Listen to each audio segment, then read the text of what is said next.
So you want to get into pixel art. In this video series, I'm going to show you how to start with your pixel art.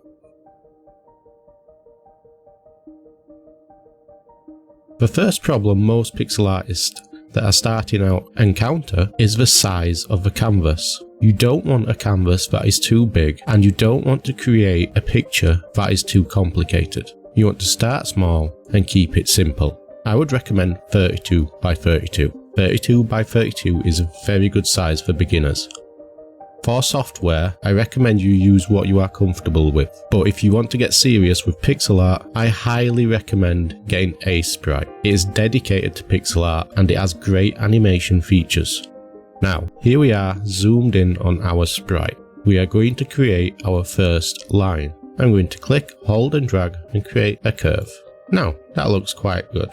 If we bring up the preview window, we can view this curve at its original size. Let's try and tidy up this line. The first thing we want to do is get rid of jaggeds. A jaggy is basically an unintentional corner that you have created, or an unintentional break in a smooth line or smooth curve. So as you can see here, we create a corner every time during the curve. So we want to get rid of them corners. So we'll clean up these jaggies. Okay, much better. But the other problem we created by clicking and dragging, the line isn't smooth.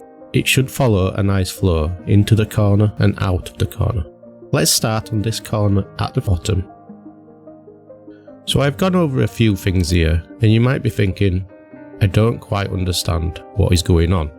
He's drawn a line, he's tidied up a line and got rid of something called jaggeds that I don't quite still understand. Don't worry, we will get to this later in the series. What I have shown you here is that you should not rush.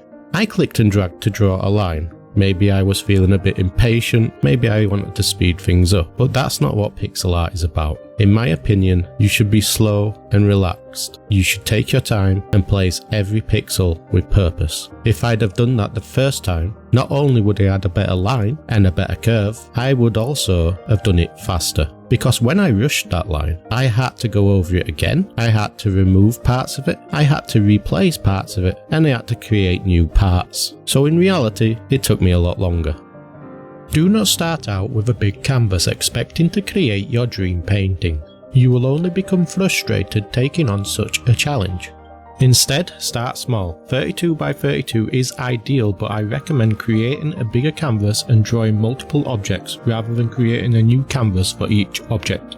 If you are using Sprite, you can turn on the grid and set it to 32 by 32, so you can use those boundaries for each object on your big canvas.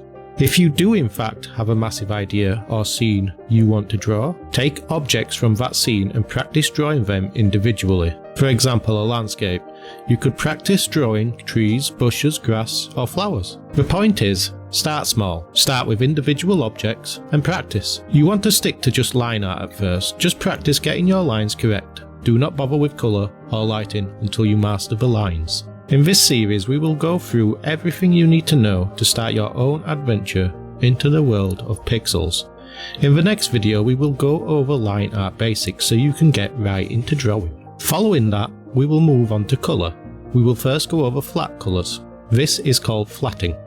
It is basically adding colours but not adding any lighting or shadow to the colours, so everything just looks flat. We will also learn a little bit about colour theory in that episode. So with that said, I look forward to seeing you in the next video. Take care.